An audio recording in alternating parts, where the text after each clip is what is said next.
What is your name and your job title? Sure, my name is Marcus Capps. I'm a solutions engineer for TierPoint.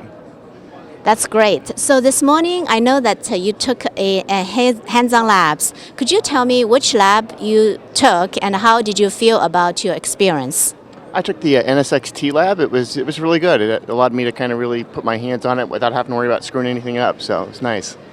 Do you feel like you learned enough information with the lab, or do you feel like you are actually going to take another lab that's more advanced or with other products?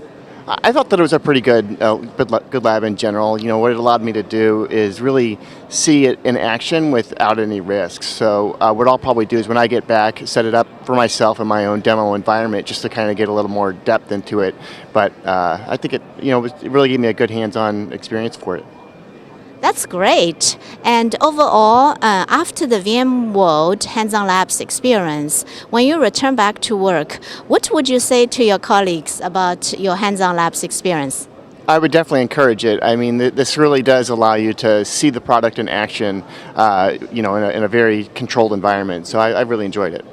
Awesome. Thank you so much. I really enjoy speaking with you. And if you have time later during the show, welcome back to take more labs if you want. That's good. Thank you very much. You have a good day.